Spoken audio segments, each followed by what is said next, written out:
We're constantly told that the political problems in the world are supposedly the product of a conflict between democracy and authoritarianism. This is basically the geopolitical equivalent of the culture war strategy, where neoliberal politicians try to distract from the economic causes for political problems and instead try to make everything about culture. And the international level, that looks like the so-called clash of civilizations argument, where wars are not because of imperialism, they're not because corporations want to exploit natural resources and labor. It's because of a clash of civilizations, right? They go back thousands of years. Basically, that's the same misleading strategy that is used to try to portray economic conflicts as rooted in democracy versus authoritarianism. Of course, this framing serves Western corporations and Western imperialist governments that act on behalf of the interests of those Western corporations that want to exploit all of the world's natural resources and labor to make money off of it. So what I'm saying is that the root of these political problems is, of course, economics. And by the way, you know who has said very clearly that this is true, that the conflict is not between democracies and authoritarians? None other than the top foreign policy official of the European Union, Josep Borrell. He's acknowledged that the new Cold War that the West is waging on China and Russia is not a conflict of democracy and autocracy, because, as he admitted, on our side, there are a lot of authoritarian regimes. This will coexist with a broader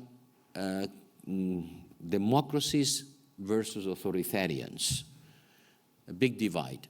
I wouldn't insist a lot on it, because in our side, there are a lot of authoritarian regimes.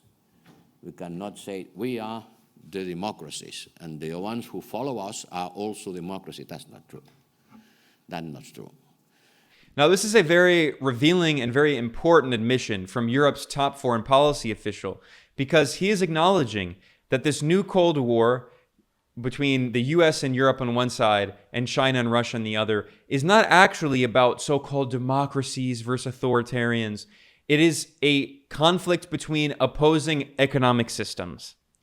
The economist Michael Hudson has talked about this in great detail. I have multiple interviews with him where he discusses this, but at the end, fundamentally, it is a conflict between the Western financialized neoliberal capitalist economies, which are predicated on imperialism and super exploitation of labor in the global South and extraction of resources from the global South on one side, and on the other side, China's socialist economic model and the state-led industrial capitalist model represented by countries like Russia and Iran, who, yes, they're not socialist models, but they have significant state intervention in the economy. They have state control over strategic natural resources like oil and natural gas and minerals.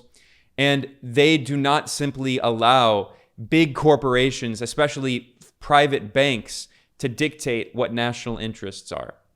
So this is, of course, what the reality of the conflict is. But if you listen to what Western politicians say, they try to make it seem like this new Cold War is a conflict between democracy and autocracy. Here is an excerpt of the speech that U.S. President Joe Biden gave in his first State of the Union address in March. In the battle between democracy and autocracies, democracies are rising to the moment, and the world is clearly choosing the side of peace and security. This is the real test. Now, what's funny is how we can contrast what Biden said to what the top EU foreign policy official Josep Borrell said. They are clearly contradictory comments.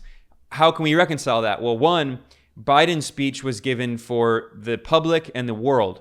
It was a State of the Union address. Borrell's speech was made on October 10th at the opening of the EU Ambassadors Conference in Brussels. That is to say, Borrell's speech was for internal consumption. He was speaking to fellow European diplomats. So he can speak more honestly and more frankly.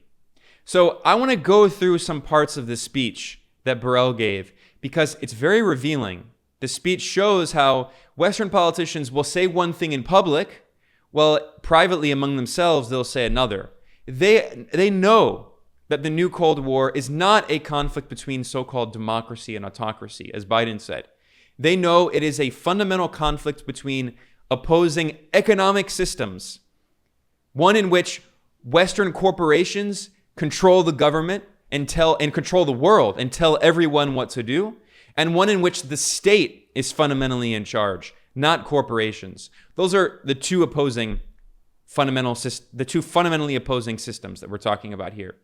I wrote an article about this over at multipolarista.com, and it has the links to the sources, including the original speech that Josep Borrell gave on October 10th. I'm going to link to that article in the description below.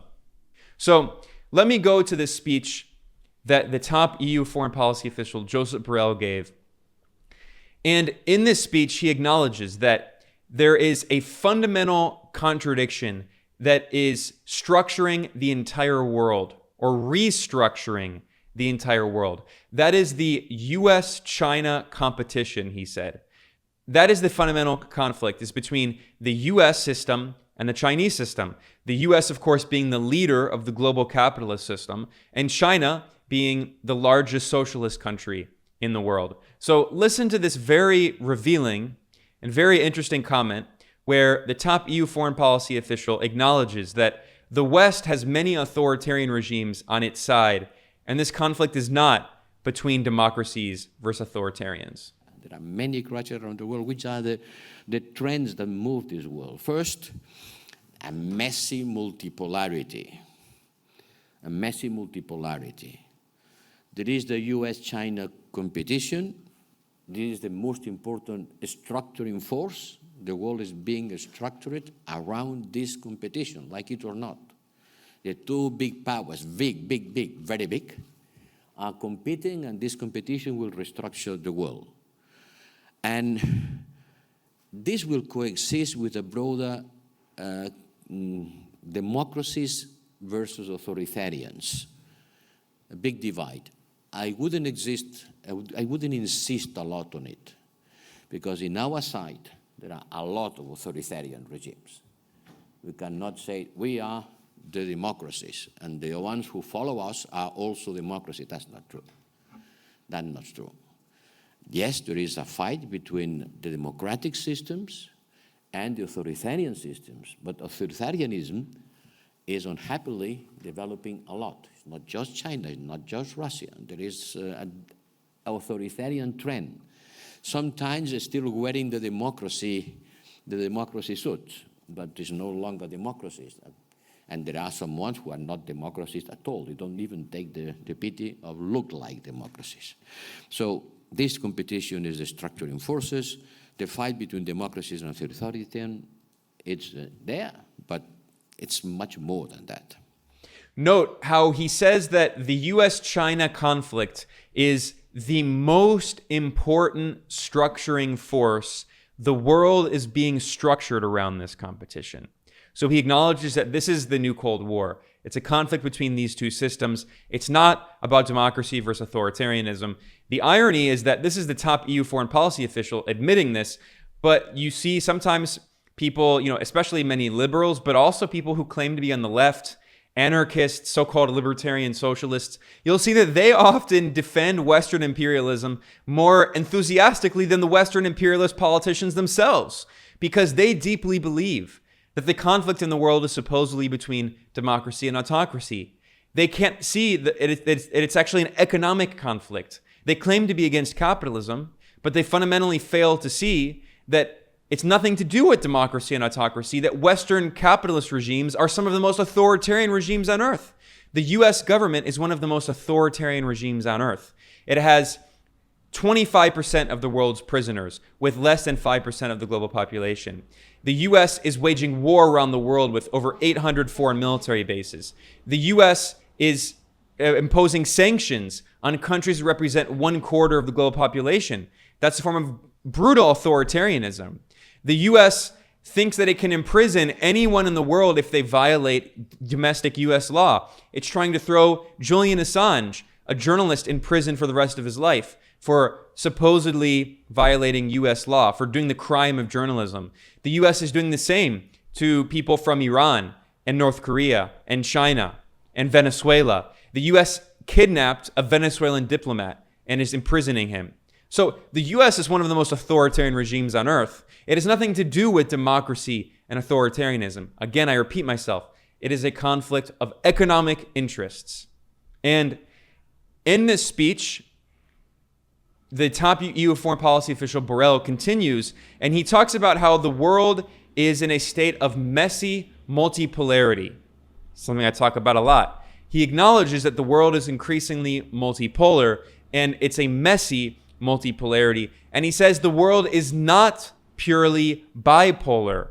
And he acknowledges that there are many countries, especially in the global south, that he refers to as swing states who refuse to pick a side in this new Cold War. Listen to this very interesting comment. The world is not purely bipolar. We have multiple players and poles, and each one looking for their interests and values. Look at Turkey, India, Brazil, South Africa, Mexico, Indonesia. They are middle powers. They are swing states. They vote on one side or the other according with their interest, not only their theoretical values, but these people, I mentioned them again, Turkey, India, Brazil, South Africa, Mexico, Indonesia, are players on poles.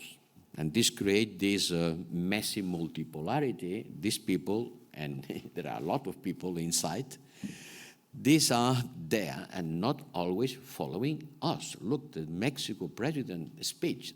Now, as an example of one of these countries that is independent, Josep Borrell, the top EU foreign policy official, named Mexico specifically. He singled out the left-wing Mexican president, Andrés Manuel López Obrador, or AMLO for short, and Borrell kind of angrily pointed out that the Mexican president, López Obrador, he wrote a letter to the European Union.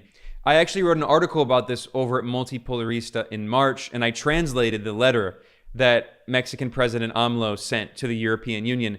He condemned it as the European Parliament as, quote, flunkies of the reactionary and coup-plotting strategy of the corrupt right-wing oligarchs in Mexico. And he condemned the European Union. He said they need to evolve and leave behind their obsessive meddling disguised as good intentions. And he told Europe, don't forget, we are no longer a colony of anyone. Mexico is a free, independent, and sovereign country. So this reflects this conflict that I'm talking about. It's not between democracy and authoritarianism. It's between imperialism and countries that want to be independent and sovereign. And Mexico is a good example of the economics of this. U.S. and European corporations have tried to control Mexico's natural resources and exploit its labor. But AMLO, the first left-wing Mexican president in many decades, he nationalized all of Mexico's oil and all of Mexico's lithium. And he says those natural resources belong to the Mexican people, not to foreign corporations. That again shows the conflict is not between so-called democracy and authoritarianism. In fact, the irony is that Mexico, its president, Andrés Manuel López Obrador, is one of the most popular presidents in the world.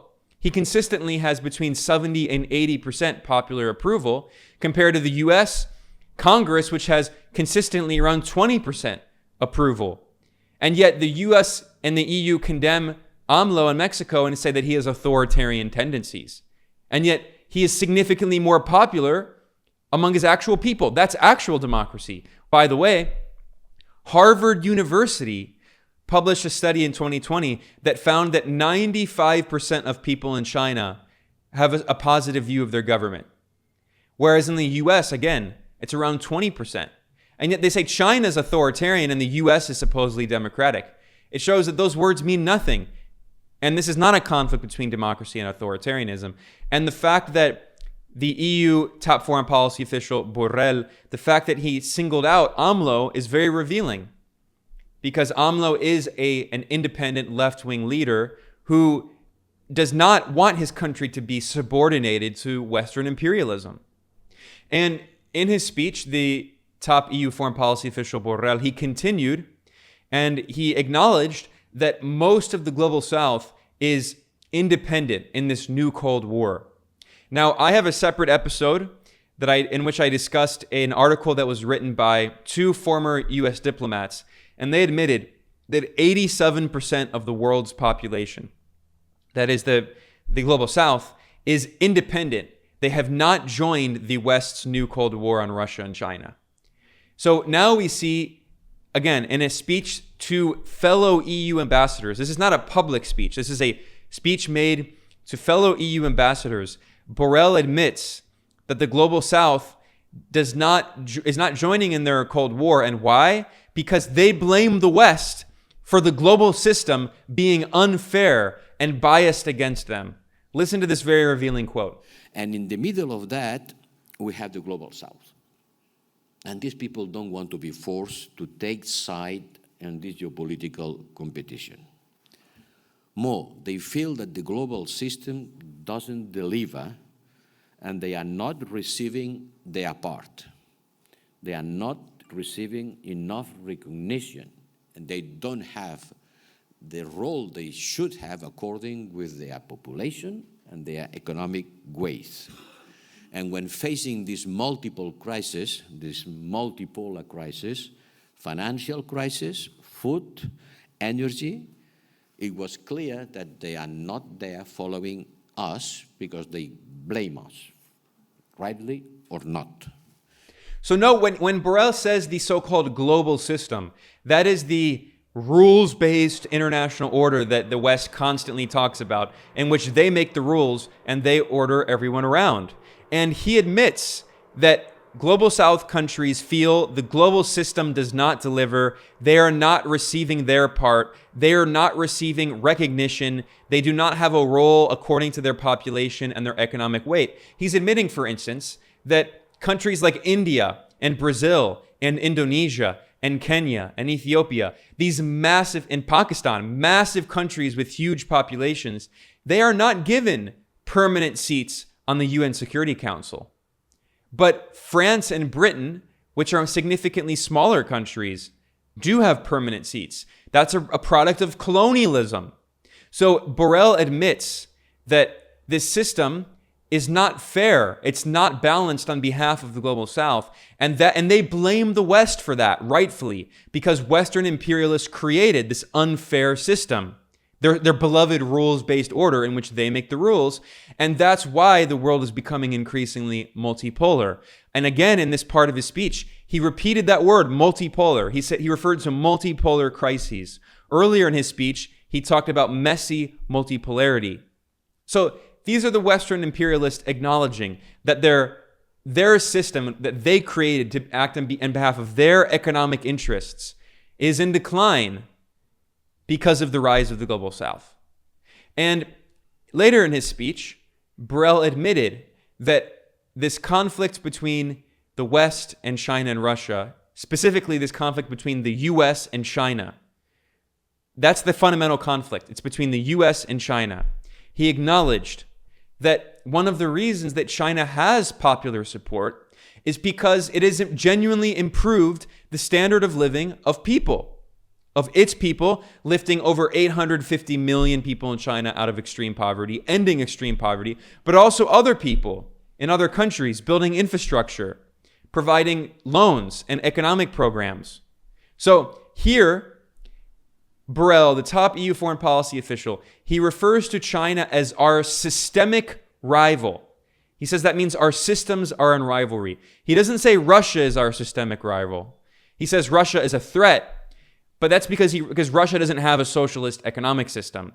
There are conflicts, like I said, between the Russian state-led capitalist system, in which natural resources like oil and gas and some of the banks are owned by the state. And the state takes priority over corporate interests. It's still capitalist, but it's not the Western financialized neoliberal system. But he doesn't say that the conflict is between the Western and the Russian system. He says the conflict is between the Western capitalist system and the Chinese system. Specifically, he means the socialist system. This is the top EU foreign policy official admitting exactly what we have been saying, when I say we, anti-imperialists, socialists, we've been saying this. This is a conflict of systems, like the First Cold War. And he says that China is our systemic rival and it has improved living conditions. So he says the West has to prove that it's supposedly superior, in scare quotes. And this gets to the very racist comments that Josep Borrell made 3 days later in a speech on October 13th. I have a separate video and podcast explaining those comments in which Borrell referred to the West as a beautiful garden. And he said the rest of the world in the global South is a dangerous jungle that is going to wage war on the garden. I talked about the incredible racism, the neo-colonial mentality, the hypocrisy given the history of European colonialism and invasions around the world and genocide and ethnic cleansing. I talked about that in a separate video and podcast. You can find that. I'll link to that in the description below. But the point is that here you can understand when he said those comments 3 days later, these are the comments he made 3 days before, and he's foreshadowing those comments. And he's saying that look, in the West, we are supposedly free, in scare quotes, and we have to defend our system because a lot of people see the Chinese socialist system as a better alternative because it's genuinely lifting people out of poverty. It's genuinely creating employment. It's genuinely raising living standards. So listen to this very revealing comment here. When we say that China is our rival, systemic rivals means that our systems are in rivalry. And the Chinese are trying to explain to the world that their system is much better because, well, maybe you are not going to choose your head of government, but you will have food and heat and social services. You will improve your living conditions. And many people in the world, yes, they go and vote and choose their government, but their material conditions are not being improved. And at the end, people want to live a better life. And we have to explain which are the links between political freedom and a better life. And I'm always saying the same thing. We Europeans, we have the extraordinary chance. We live in the world, in this part of the world, where political freedom, economic prosperity, and social cohesion are the best. It's the best combination of all of that. But the rest of the world is not like this. And our fight is to try to explain that the democracy, freedom, political freedom, is not something that can be exchanged by economic prosperity or social cohesion. That both things has to go together. Otherwise, our model will perish, will not be able to survive in this world. We are too much Kantians and not enough Hobbesians, no? As the philosopher says. Well, let's try to understand the world the way it is and bring the voice of Europe. When I heard those comments, I was very shocked that he would admit something like this. Because, like I said, this is confirmation from the top EU foreign policy official, basically Europe's foreign minister. It's confirmation of exactly what anti-imperialists have been saying for years now about the new Cold War. Being rooted in a class conflict, like all wars. All wars are class wars.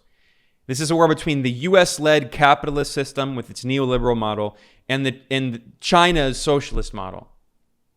And in this speech as well, Borrell acknowledged that a huge part of this new Cold War is the information war. He referred to it as the global battle of narratives. And he said that in this messy multipolar world, everything is being weaponized, including energy and information. And he said that the West has to engage better in the information war. Although I'll actually say that one of the few things that the imperialist West has going for it is they're very good at information war because they control the media around the world. Corporate media is run by these corporations that serve Western government interests, which are one and the same as Western corporate interests because all those Western imperialist governments are controlled by corporations and billionaire capitalist oligarchs. And in his speech here, Borrell said he implored all of the EU diplomats he was speaking to. He said, you need to be more engaged in this information war. He said, it's not just a battle of tanks and missiles and troops. It's also a battle to win the spirits and souls of the people. So listen to this revealing comment as well. But I think that all of you have to do much more on communication. And we provide you with materials. And I think that it's not, I have the feeling that you don't transmit the message strongly enough. I need my delegations to step up on social media, on TV, on debates, retweet our messages, our External Action Service materials, do it in local languages. So I need you to be much more engaged on this battle of narrative. It's not something secondary. It's not just winning the wars by sending tanks and missiles and troops. It is a big battle. Who is going to win the spirits and the souls of the people? So there you have it. That is the European Union admitting that the new Cold War is a conflict between competing economic systems and that they're engaged in an information war to try to convince the rest of the world that the neoliberal capitalist model in the West is supposedly the best model and that China's socialist model or other state-led models are not superior.